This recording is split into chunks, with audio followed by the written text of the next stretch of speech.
everybody to this webinar from the American Nuclear Society's Risk-Informed, Performance-Based Principles and Policy Committee.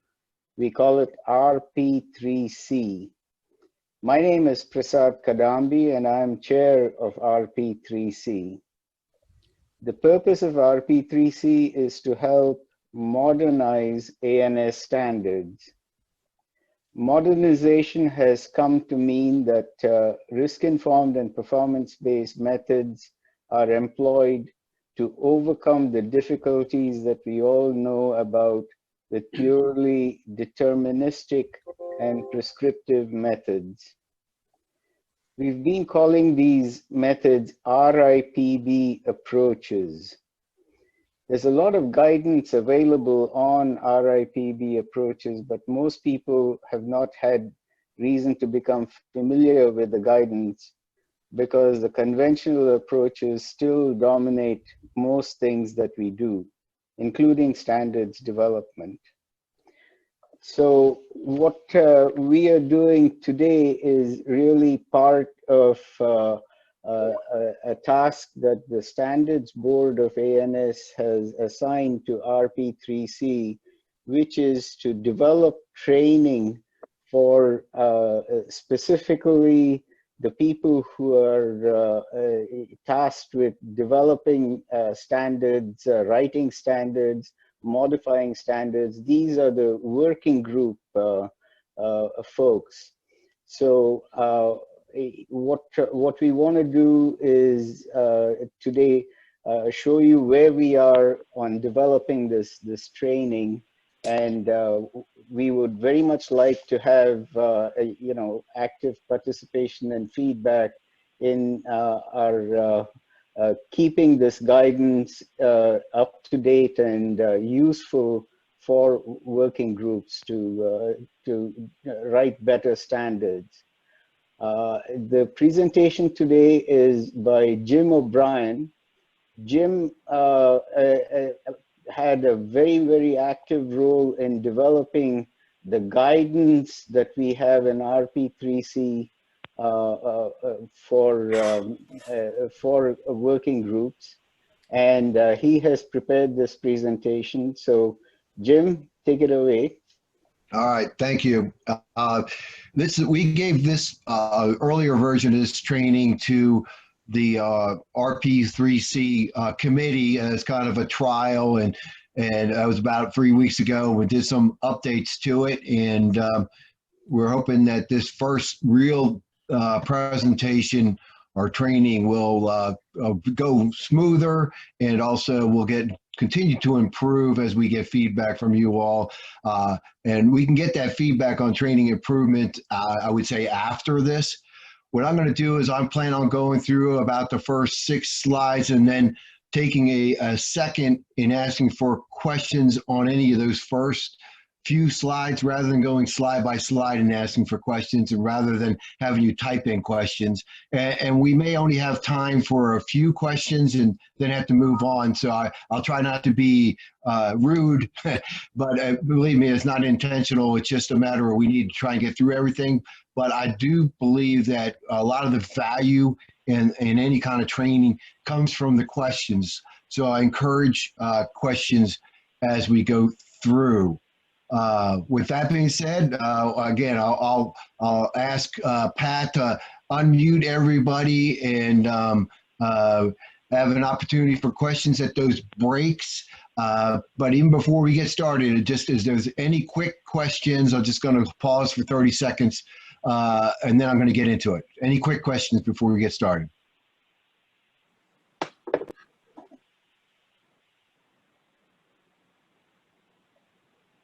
All right, I'm going to go ahead and move on. Slide 2, please. All right. The training objective is to provide training on the ANS document, incorporating risk-informed performance-based approaches, attributes, and ANS standards.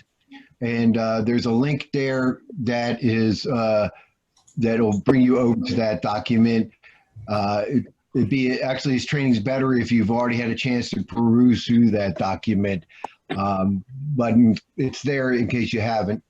And also to provide knowledge to writers of ANS standards that will assist them in incorporating RIPB approach attributes in their standards. So this is really focused on the writers of the standards and the approvers of the standards. Next slide, please. All right, background. Risk-informed. Hang on 1 second, I apologize.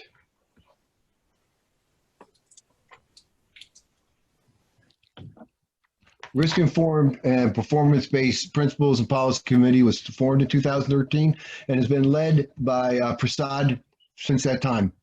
There's bylaws that were put together. A lot of thought was put into this committee and its importance to help ANS move forward, as Prasad already talked about. And the idea is that for some standards, not all standards, but for some standards, the incorporation of RIPB approaches will make them more effective for the user community. And reality is, as Prasad has told me before, is this is kind of the modernization of our standards as the rest of the world, as our community is trying to modernize how we do business. So we issued a trial document on this RIPB approaches in June of 2019. It applies to new standards and revisions to existing standards. Next slide, please.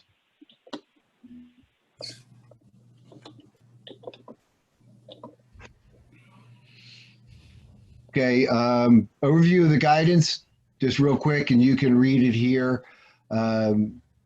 It talks about why we have the guidance, some background, roles and responsibilities, the process, and then RIPB approaches.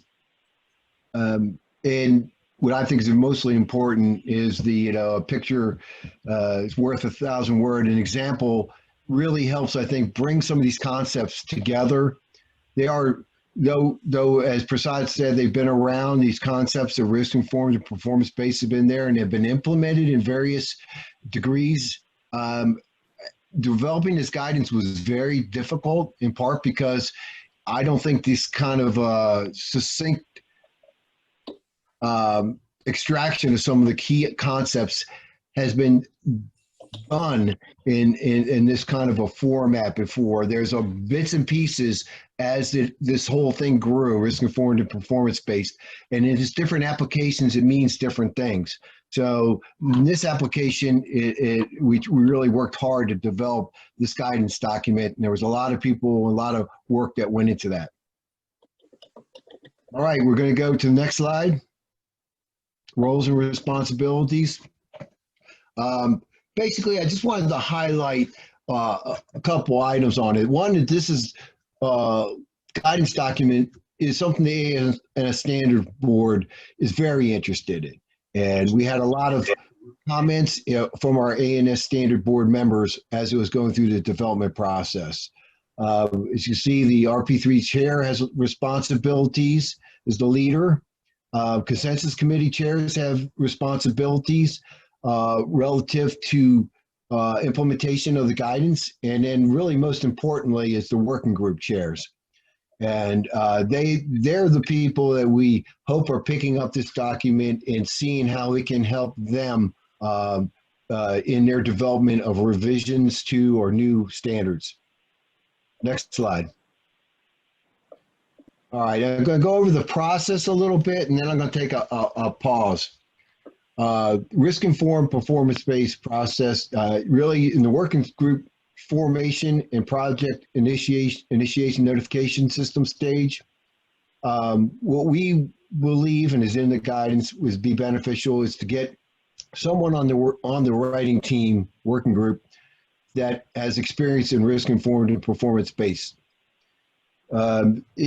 And there are varieties of levels of experience, but that's where I think Prasad is able to be reached out to help on how or who might be able to provide value to any given working group.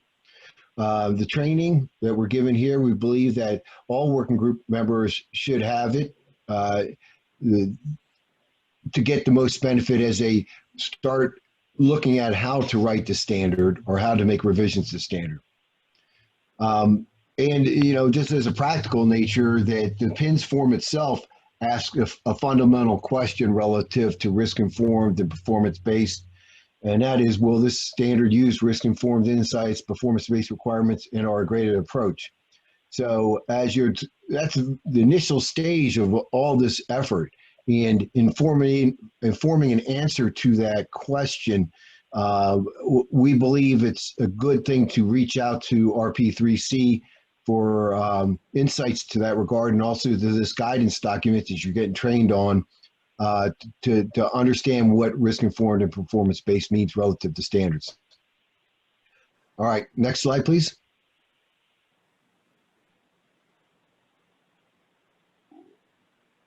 Okay, as you move forward in your writing process, you have early outlines and draft of the documents. Again, the guidance document is a good resource, we believe, to support incorporation of the RIPB approaches into the standards. And reach out to the RP3C chair for support if you haven't already got some, or either as a member of the team, someone as a member of the team, or if you have questions on a given topic or want somebody to sit in on a meeting to listen to the discussions and to help out. The next thing the guidance talk about, no, I'm sorry, previous slide. The guidance document, previous slide, slide 7, please.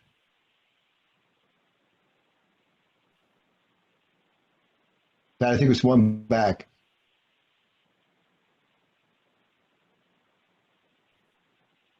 Okay, and by the time we get to the pre-subcommittee draft, you can send the draft standard to RP3C for review by RP3C, but at that time, it's almost too late. You've already developed and put a lot of energy in to getting a working group consensus on what the standard is going to have, and to potentially have some major feedback relative to how it might be structured in a more risk-informed and performance-based manner would be difficult to incorporate. Yeah, the guide still calls for it to be sent out there, but and there may be good insights that can be provided, but what we do is we encourage it to occur, the interactions to occur before you get to this point.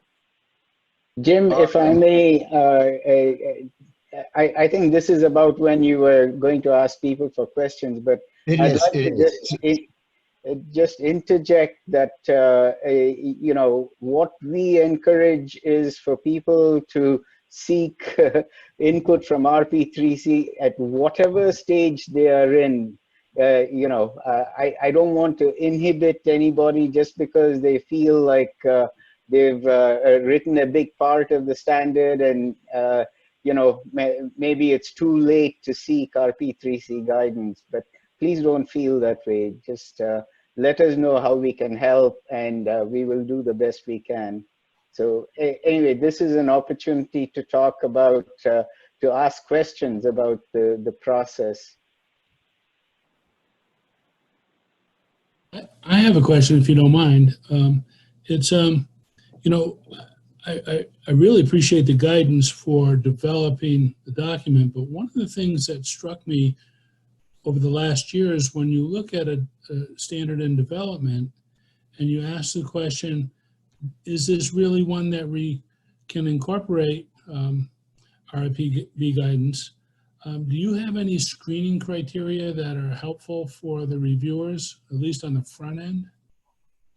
And just so you know, I believe this is David Hillier asking the question. Yeah, I kind of thought so.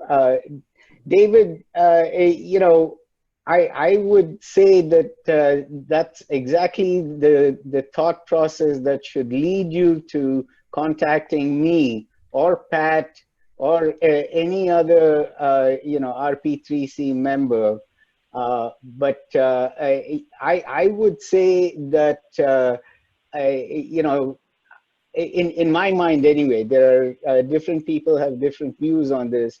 I cannot think of any standard that is not going to be improved using risk-informed performance-based approaches. That's my basic view. Again, the point is that please don't hesitate to ask if you have any questions at all. Prasad, if I could dovetail off of that, this is Rob Hayes. I would say, in my opinion, the guidance is if you have risks that one decision or another in your standard would cause various outcomes, that unless you're using RIPB, then you don't have a systematic method to manage that risk. That's what advise you a process to manage risks while taking into consideration the outcome. What is the performance standard that you're, or the metric that you're looking for? It gives you those tools. That's the point, and why I would say that I'm dovetailing off of what Prasad said, in that it kind of applies for every standard. If you have a need for a standard, that implies that there is risk and performance that you want to optimize. Very good point, Bob. Really appreciate that, Rob. Prasad, this is Carl Mazzola. I'm looking at the PINs being the first interface of the working group with our RP3C, and the concept of screening criteria broken into separate categories of performance-based and risk-informed. Just as a trial balloon here, as an appendix to the PINs form, could RP3C develop RI and PB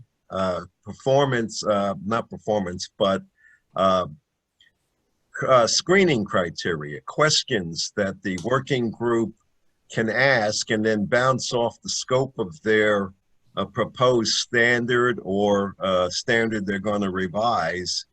That seems to me to be a good mechanism to really engage our RP3C and the working group at the early stages. Well, thanks a lot, Carl, for that. And the way that Rob Hayes just responded to the question that was asked, I would say Rob is in a very good position to do that, because he's relatively new to this and has seen it from a different perspective that I would not have been able to articulate the way he did. So I will talk to Rob about developing such yes, I guess it would be an appendix to the PINs form that would only be used within the ANS Standards Committee. The PINs form is an official ANSI document, so it doesn't need to go to ANSI, but we can keep it for reference within ANS.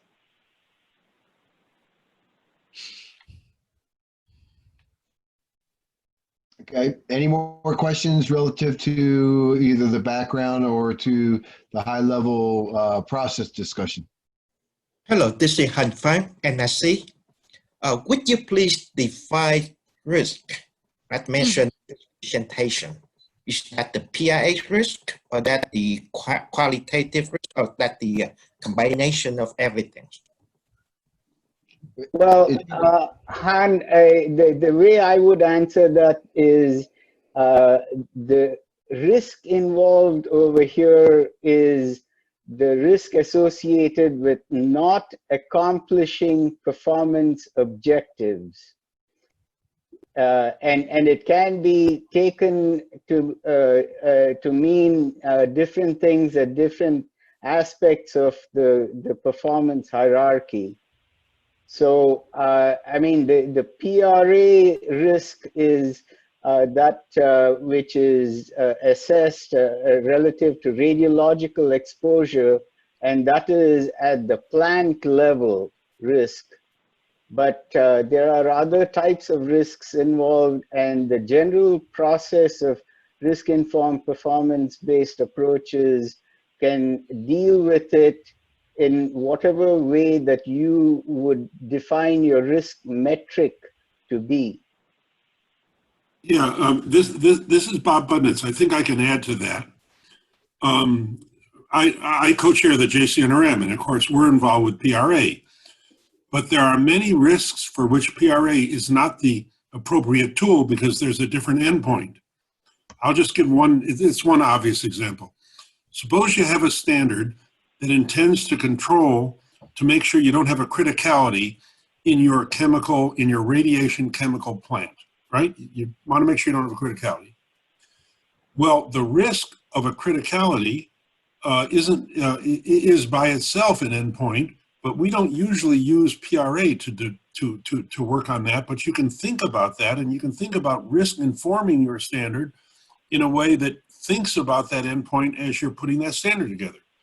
It's not a PRA risk, but it is, in fact, a radiological risk, which you can think about in the context of that particular standard. So I think that when we use risk and risk informed, it's in the context of this, of whichever standard it happens to be, and it could be anything from this to that, depending on the standard. I assume everybody agrees with that. Yeah, this is John Nikoski. I think I agree with that. The broader you think about risk when you're developing the standards, you know, you get towards that structured process to thinking about what you're trying to protect against or what you're trying to achieve. You know, so I think that's the strength of a risk-informed approach, is it's got that strong structured process where you know what you're trying to avoid or achieve, as the case may be, and then it rolls right in naturally into a performance-based approach that's, you know, more about the objectives than a prescriptive approach. That's nicely spoken. This is Bob Budnitz again. What you've just said keys right into what I said before. With PRA, we usually think about quantifying a risk in terms of a particular metric. But sometimes we can use risk-informed thinking without quantifying the risk with a number. We can have a hierarchy of risks in which this is way more important than that. And that knowledge by itself can be a means of risk informing something that we do or we want to write a standard about. So again, it's the context, and it doesn't have to be a numerical quantification at all, although often it will be. So that was well said, Bob. This is Rob Hayes again. I was going to basically say that, but I was going to add a couple bits that it's easy if you've got a quantitative risk. You can have a qualitative risk. You can even have a binary risk, up or down. And so it comes back to defining the metric that we've been talking about. What is your metric? Okay, well, I'm going to go continue on, and that doesn't one more question, if I may, Steve Stam. Okay, I just one last one to clarify, or to create, to clarify something, and maybe my misunderstanding, but I thought that in the past we had indicated that the standards that are developed by the criticality group that tell you how to do a certain criticality calculation were not standards that would be subject to RP3C. I'm raised the issue because Prasad just indicated that he couldn't think of any standards that wouldn't be. So I asked for clarification in that area. Oh, well, that's easy. Of course we have standards that aren't. We have a standard that has the 10 steps to calibrate an instrument, right? That has nothing to do with risk. Of course there are many standards for which this doesn't apply. Well, but to clarify the specific question that Steve Stam was raising about the consensus committee that works on nuclear criticality, the thing is that they decided, and we as RP3C didn't disagree with them because I think defining risk the way we just did a few minutes ago would be something that they would have to take into consideration in a way that is appropriate for the standards that they develop. So this goes to the point that RP3C is going to help consensus committees or working groups that feel that their standards can be improved by what we have to offer. We are not going to tell them that what they have decided to do is wrong. Okay, so that's the way I view the role of our committee. Does that answer your question, Steve?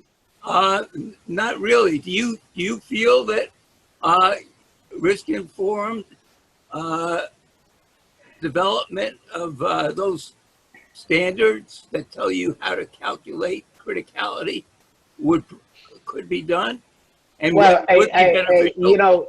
Steve, I don't want to get too far into this. I would say that, in a couple of weeks' time, on June 8th, we have the RP3C meeting. I'm going to put that as an agenda item, and why don't we discuss that during that? Because this is an appropriate thing to bring up at the RP3C meeting. So, okay, can we put that off for now? Yep. Yeah. Okay, thank you. So I'm going to go ahead and proceed, and please try not. I don't know if Pat's going to mute everybody, but I'm going to try and get to the next section. But I wanted to kind of dovetail on all those discussions and the fact that all those discussions are really good discussions.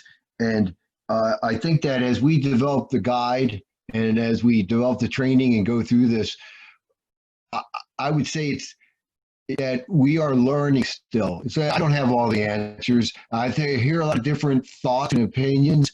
I think that what Prasad said is correct, that, we're developed this to look for ways to improve, that we're not, there's not a, and that's a good direction to be going in. And so I think that's what we're trying to do, is help where we can to make standards more risk and performance based in order to make them more useful to the customers.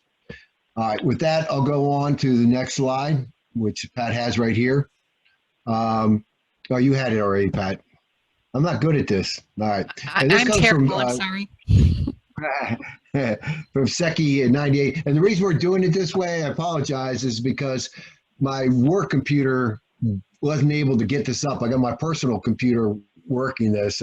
The government computer isn't at the high level of my little cheap home PC, I guess. But anyways, the outcomes, this is something that it kind of provides some background on the outcome attributes of risk-informed and performance-based safety. And this is what the goals are. This is what we're trying to do. I don't think anybody would disagree that we're trying to focus attention on the most important activities, establish objective criteria for evaluating performance, develop measurable parameters for monitoring licensing performances or other performances in the context of standards, flexibility on how to meet the performance criteria so we don't have one size fits all, and encourage actually people to think on how to best achieve the outcome, and then getting results that support the decision making, whatever is coming out of the standard. So those were high level things that were put back in '98 in the Seki paper. Next slide, please. All right, so in the guidance, now I'm starting to stay a little bit closer to some of the guidance part of the information in the guide. Here is what we talk about is performance-based approaches. What is a performance-based approach for the standard? One is to define the ultimate outcome of the standard. And we'll get into more detail on each one of these. Define the approach, major steps to obtaining the outcome, and to determine whether there are alternate approaches for achieving the outcome. And this is the performance-based part of it, which it means and Prasad is very versed in, his wide background on the performance-based. This is the harder concept, I think, is getting performance, because what you're trying to do is make sure everybody's aware of what we're trying to get out of the standard. You've got to provide certain steps on how to achieve that outcome, but what is the level of detail and prescription and how to do it? That's is not something that's obvious at times. You got to think about what is the level of detail you want to provide to have assurance that when you finish doing the standard, somebody using the standard does it, they've met the outcome. All right, next slide. Risk-informed approaches. There are certain ways you can use risk to help out with your standards. You can use the risk insights to define the outcome. Define the outcome of the standard, risk insights to define how to meet the standards outcome, and use risk insights and tools to monitor the outcome of the standard. And again, we'll get into some more detail as we go forward. All right, next slide, please. Okay, what we did with those were kind of descriptive terms in the guidance, and this is Stanley said, and this kind of goes to what Carl Mazzola just asked for, can you have some specifics that we could just look, it's easy to understand. And so Stanley said, can you provide, what are the RIP attributes? And a lot of time was spent to come up with 4 attributes, but here they are. And the first one is almost too obvious. The outcome of the standard is clearly defined. Easy said, but if you look at the way we've written all of our standards and you go through, which I have looked at a lot of them, they worded all a bunch of different ways and not always really clear what the outcome is trying to get from use of the standard. Second performance-based attribute is the criteria that are established to achieve the outcome are high level. And again, that's to provide flexibility. Okay, risk-informed attributes. The standard defines either how to develop the risk insights, importance of the inputs or steps using the standard, or the risk of the standard defines how to use the risk insights. It's interesting, I put some extra words in here that I didn't take out, but Prasad, you missed these too. No, I deliberately left it there because I thought you wanted it to be there. Okay, well, let's do a pause here. This pause, because what we think is, we've talked about now providing from a high level general, what we're trying to do, to some more specifics to now to these 4 attributes. So at this point, I'd like to stop and pause and see if there's any questions or discussions on these points.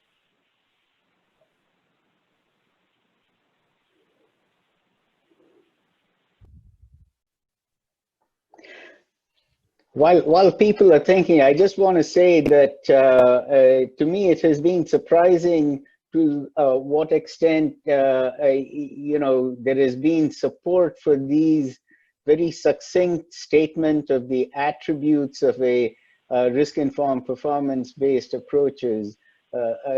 We've presented this at several of our RP3C meetings. We've presented it to the standards board, and it seems like it captures what people are looking for by way of explanation. So I would like to know whether this sort of scratches the itch that people have for, some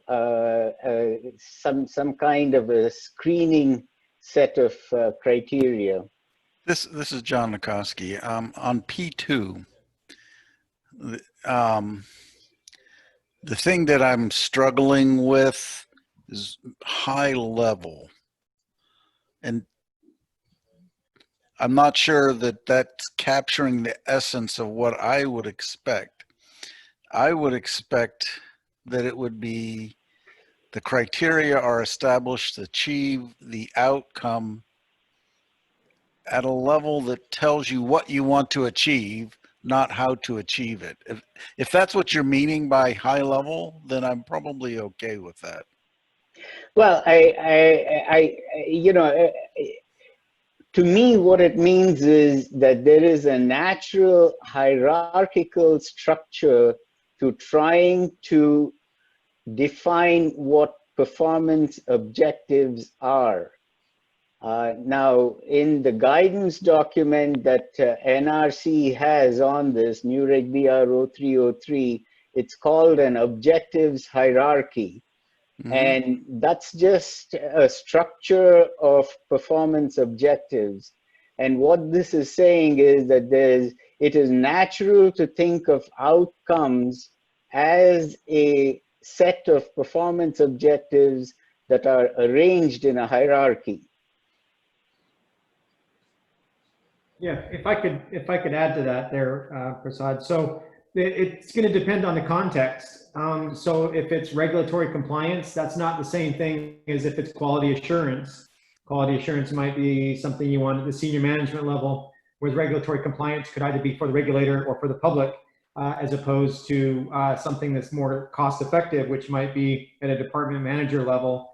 And so I think it's just contextual, with the intent being that you're looking at it not in the minutia, but you're taking that step back to look at it from the broader perspective. Correct. Yeah, and Johnny, it's interesting that discussion between what and how is a pertinent one, and that's not always well defined. I've heard that term. I've been in standard writing here at the Department of Energy, regulatory writing for a long time, and Right. we throw that around a lot, but it helps. And the guy does talk the difference between how and what, but it's in and itself, that's not always quite so clear.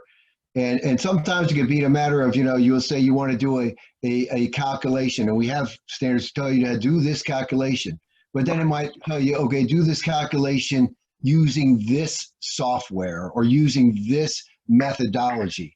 So then you go from perhaps what to how. And that's where we're trying to figure out where we want people to be thinking about it. Where is the line that they need to be able to get to the outcome with confidence without having to be overly prescriptive?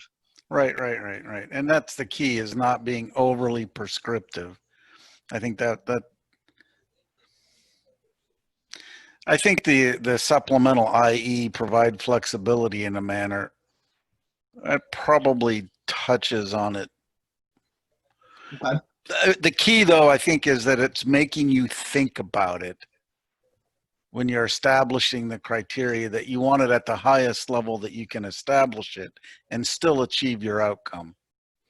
Exactly. Okay. John, those are almost exactly the words that ACRS used when I took this to ACRS 20 years ago. Okay. And there's a double-edged sword. I mean, yeah, you want to provide that, but sometimes it's good to be more prescriptive because it's one and done. You've got it, and it's over. You don't have to rethink it every time. But other cases, that's not what you want. But you make it a conscious decision to do that, rather than we're just going to follow that path because that's what we did the last time. So I think that's fine. I'm good. Okay, I'm going to move on unless there's other questions. I just offer one comment. This is Dave Hillier. To Prasad's question or a request. I think these actually are pretty good. They're helpful. I'd ask you to consider perhaps one more category, and the first is one of I would say stability versus change. In many operating facilities, there's a very formal structure that's very defined, and it manages change so that it's not, it doesn't intrude too much on the operational controls. And that seems to be well suited toward performance-based attributes. You need the pump available. It has to be available so many hours a month. It has to, and all that's to meet certain guidelines. If I'm in a decommissioning project, the challenges are changing every day, and a clear performance standard is hard to fit into that. But the risk category, I think, really opens up an opportunity for providing standards that we haven't been able to before on how do you manage the risks associated with the changes and the guidance for that. So it's just a thought, and I didn't mean to tie people up in training, it just struck me while I was reading this and listening to the discussion. Thanks. And there's no problem, because I believe that these questions are extremely valuable. One, the training is boring without having them, but secondly, they stir other questions and other thoughts and are very valuable. So thank you for the questions. And thanks to all the people that are answering them. So I'm going to move on to the next slide. All right. Risk informed. The next part of the guidance, it has, and there's some noise in the background. I don't know if that's. Yeah, maybe Pat, you can mute at this point a little bit. Go ahead, Jay. All right. So risk informed. The guidance has 4 examples that it talks about. The first example is a part of the Appendix A, so it's kind of a little varied, and the other ones are more in the appendix on examples. And the idea here, as was discussed in the onset, was that all the words in there, we've already had many discussions of what the words mean. If by looking at an example, you see how it may be applied in a given situation. And I think the words mean more, but that also raises more questions. So again, I'm not professing this guidance. You get it, read it, and you apply it, and you say, "Oh, I've checked that mark. I've applied it perfectly." I think it's more, as we talked about, it's more of getting you to think about these different approaches and attributes as you go forward. And I think these examples help. Next slide. I originally wasn't going to put the maintenance rule or something like this into the guidance, but I was encouraged to do so because it's this one in particular is a well-recognized example of risk informing performance based. So we try to take it apart a little bit and say, well, why is that considered a good example of risk informed and performance basing? So in that regard, first thing we're going to look at is the outcome. As a clear outcome is the first thing to really become performance-based, and it can also identify the risk aspects of it. So this outcome is shall monitor. You can read it there. You've read it, but the question that comes out of this is, what are the elements of the outcome, and are they clearly defined? And are they clear at the system, subsystem, and component level? So this is kind of like attribute 1. Next slide, please. Jim, if I may jump in, this goes to what we discussed about the hierarchical structure. Although the maintenance rule does not really say it that way, it's very clear that what the rule addresses is fulfilling intended functions. And therefore, in applying the maintenance rule, the idea is whether the licensee established goals are clear, how the function, the system, the subsystem, and the component levels are defined well enough for let's say the licensee to know that the objective of the maintenance rule, which is to avoid maintenance preventable functional failure, is that objective being achieved? All right, we'll go on. We're going to answer these questions as we get to them. So the rule also has directions on how to meet the outcome, and essentially the licensee shall assess and manage the increase in risk that may result from the proposed maintenance activities, and some more words in there. So the questions that would come, that we might ask looking at this from a RIPB is, are the criteria that are established to achieve outcome written at a high level attribute P2 to provide flexibility? Does the rule define how to develop the risk insights? Does the rule define how to use risk insights? So the next slide, we're going to be answering these questions.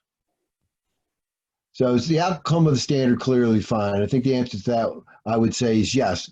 Other people would have different opinions, but that's really what I think the real question to do is to ask that question, and then look at any of your standards as you develop them to say, is it really clear, and what is expected of the outcome of the standard, of the use of the standard?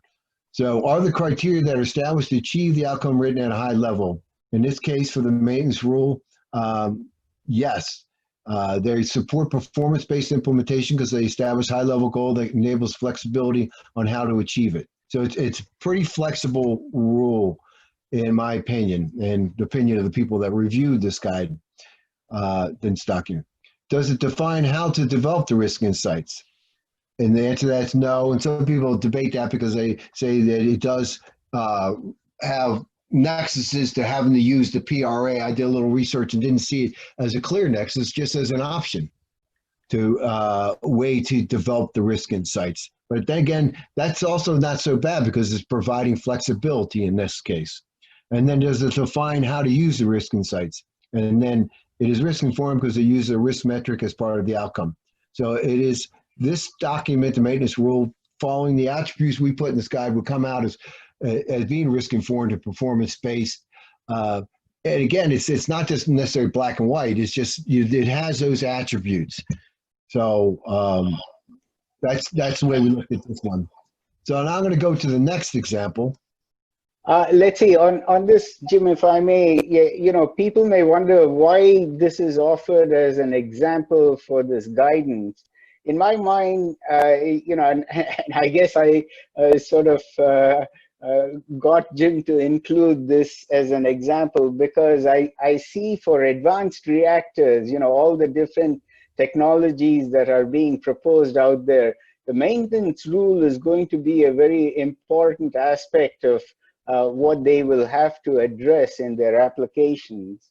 And the maintenance rule, as has been applied in the operating fleet now, you know, hasn't used a structured, risk-informed, performance-based, or the systematic approach that we are trying to develop and describe over here. Whereas for the advanced reactors, when we do write standards on maintenance, and I think we will have to in ANS do that at some point, I want to make sure that we start thinking about this structured RIPB process right off the bat. So that's the relevance to the guidance as I see it. Okay, well, we got about 10 more minutes on this training, so I want to kind of move it on because I want to get through our next example, and then I had a couple questions and a little bit of time for questions. So I'm going to go a little bit fast here.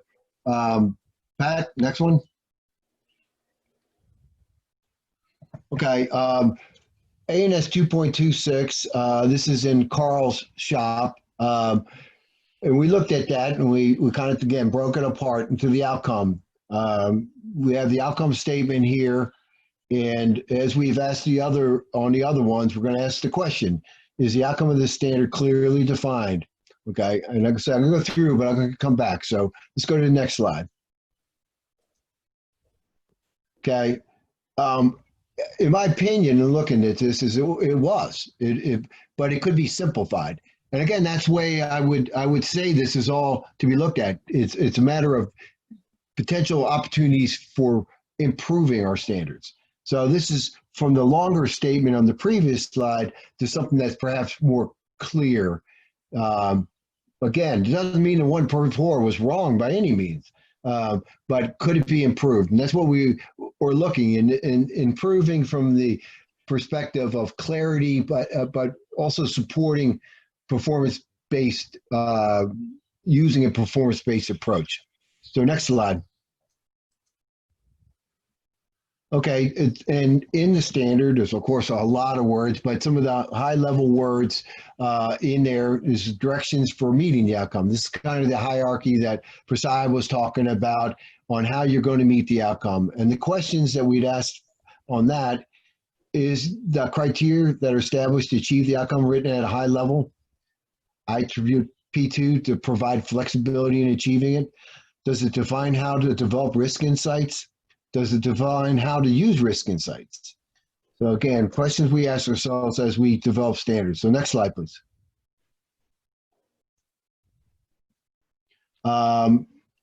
Again, thoughts. These are thoughts of mine and the developers of the guidance. Yes and no.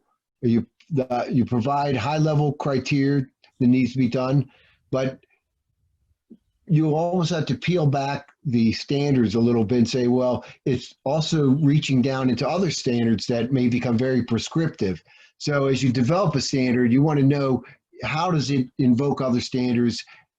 Does that work together well? Does that change perhaps a flexibility or how it impacts your standard when it invokes other standards?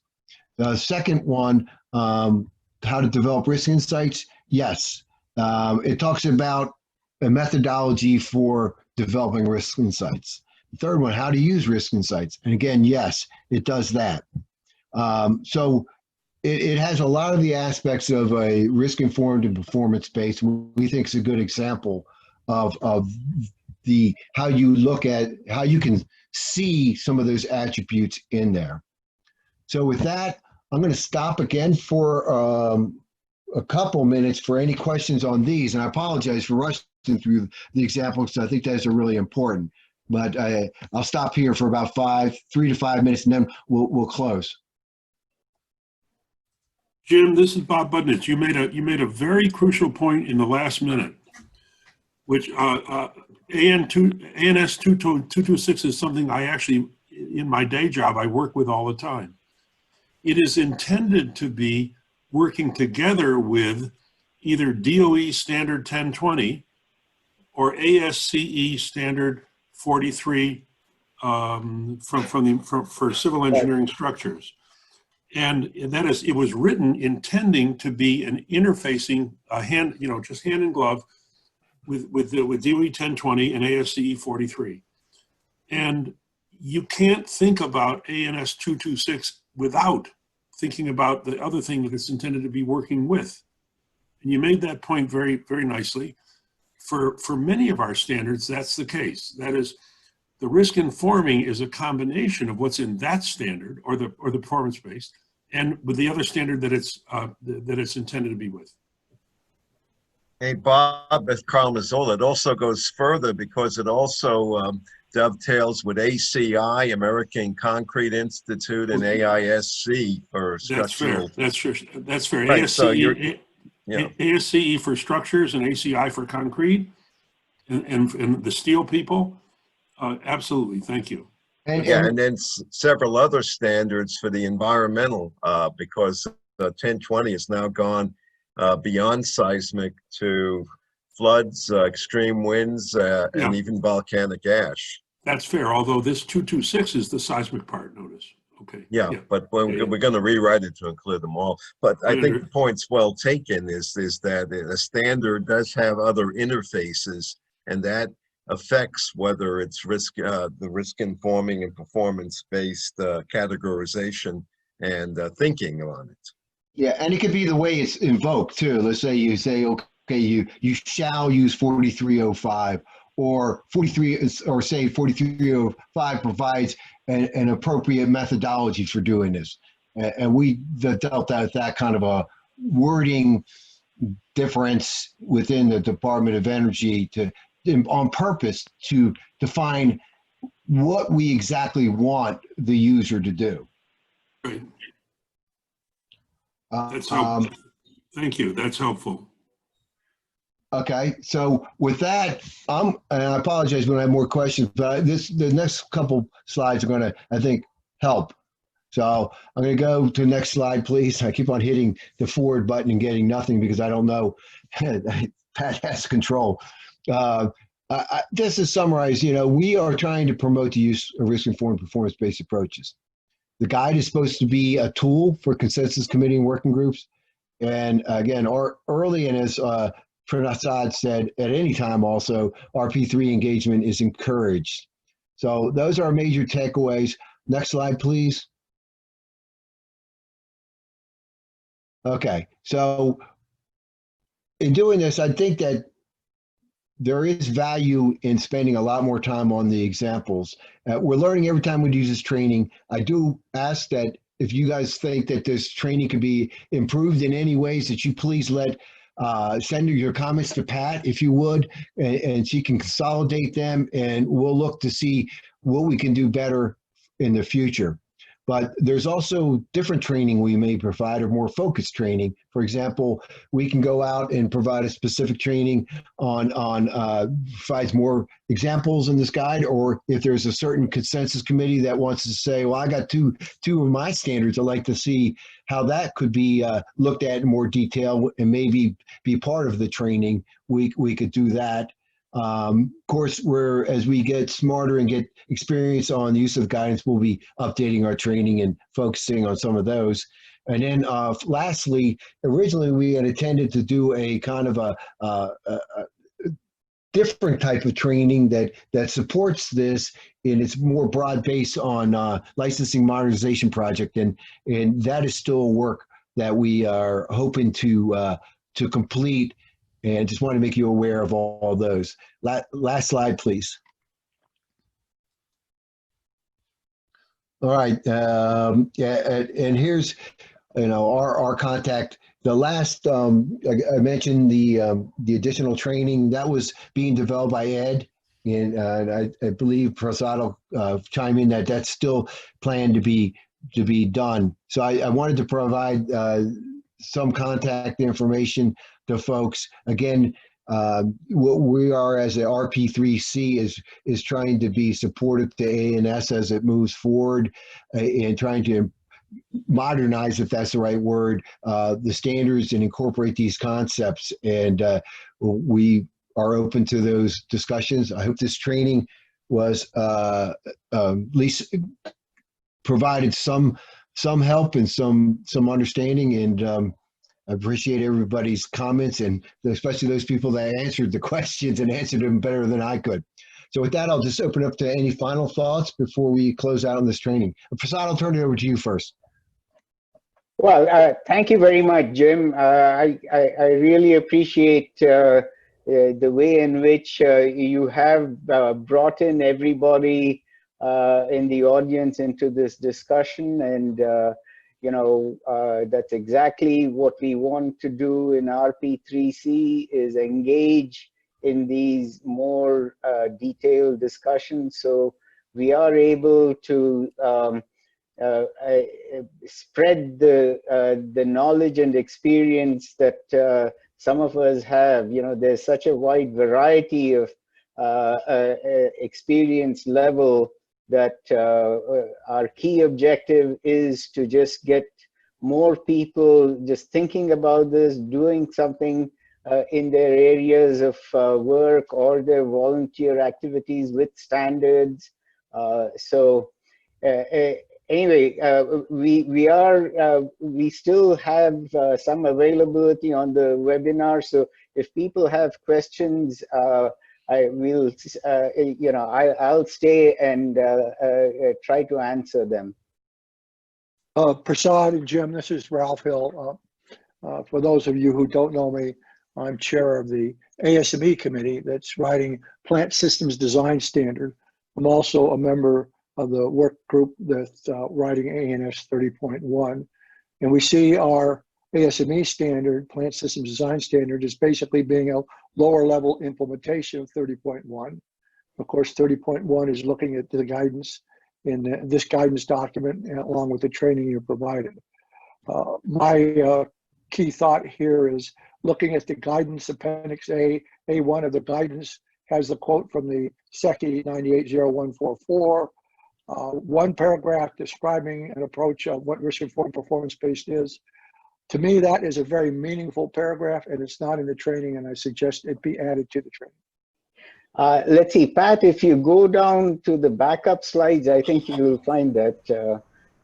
Next but slide, my point is, Prasad, I think it needs to be early on. Yeah, okay. It's a much better definition than anything that's in the training right now. Okay. And it makes you a much better understanding of what we're really asking them to incorporate. Okay, got it. Thanks, Ralph.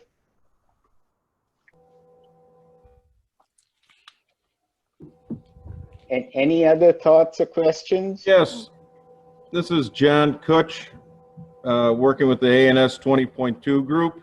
Uh-huh.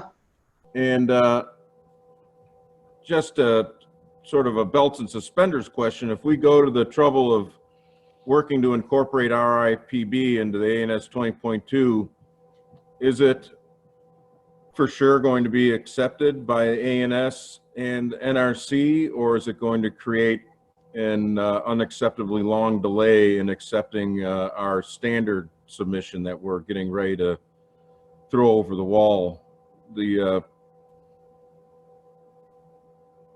That's it. Is this an accepted? Okay, I would answer that by saying that, you know, the whole point of this risk-informed, performance-based set of processes and that we have written up are based on NRC guidance documents. I mean, that's the reason why we refer to the NRC paper in which the commission said that this is what the staff and industry should be doing. So, you know, as part of the ANS Standards Committee, when I take a standard up for NRC staff review and endorsement, I would point out to NRC staff explicitly how we have incorporated commission direction into the standard. So that's part of how we should be making sure that we develop the standard in such a way that the review staff at NRC will be able to see the logic train from commission direction all the way into the language of the standard itself. So a part of this training is to make sure that this thought process is there right from the start, and it doesn't have to be something that is added on later. So I would say, John, the answer to your question is yes, definitely. I think it will improve the likelihood of NRC staff acceptance. I can no longer speak for NRC staff, but you know, I think John Nikoski can comment on it if he wishes. But you know, as long as what we are trying to accomplish is consistent with commission direction, I don't see any reason why NRC staff would not accept it. So just to be clear, you don't think it would create seeing it for one of the first times wouldn't create an undue amount of scrutiny over it? You know, there's several in our group that just want to let sleeping dogs lie. I would like to incorporate this. Several of us would like to. But the worry is that by doing something relatively new, you know, it would create a bottleneck in our procedure. Well, John, I would take up the challenge at a very personal level. If you would seek, you know, our help on this, I will personally make sure that, you know, the way it is submitted for review and endorsement is such that you know, there can be no alternative but to say yes, it does follow commission direction. This is John Nikoski and from the NRC, and I just, one of the things that's kind of being promoted inside the NRC is becoming, and it's a catchphrase, a modern risk-informed regulator. So I think if there was, and I can't speak to this instant case, I don't know how it would be received, but as a matter of principle, we are being strongly encouraged to apply risk-informed decision-making principles into our everyday tasks. So even if there was a little resistance to seeing something new from at some levels of the staff, there's going to be a counterbalancing push to look at that in a much more favorable light. that's not a very satisfying answer, but that's the best I can give you. Thanks a lot, John. That's that's encouraging to right now. Yeah, thanks for all your work. I hope, I see that you joined our group, so I hope that maybe you can drop in on Thursday. We sent out an announcement, so maybe you could pop your head in if we could make your appearance a point of discussion. Certainly, it's on my calendar to join. I think it's at 11 o'clock in the morning. I do plan to join. I did get Vince Lukowski's announcement, so yeah.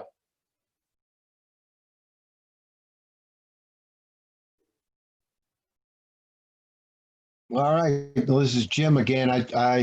Prasad did offer up some more. I see there was one Q&A somebody actually put in there, so I guess we could look at that. I think this question was actually just asked and answered, so we can move on. Okay, so if there's no more questions, then again, I want to thank everybody for their participation, and again, encourage if there is some way we can do this better, you know, let us know. We hope to be value added. I think it was very good, very worthwhile. Thank you. Thanks a lot, everybody. And thank you, Jim and Pat. I guess if you have any closing remarks, please go ahead. Well, I don't know if Pat has any. Yeah. The only thing I would like to say is that the presentation I sent out earlier, the link to the guidance document is broken, so I will be sending out a revised presentation, and I'll separately include the link to the guidance document so y'all don't have any problems accessing it. That's it. Thanks again, everybody. Thanks a lot, everybody. Thanks Thank all. you. Thank you. Thanks,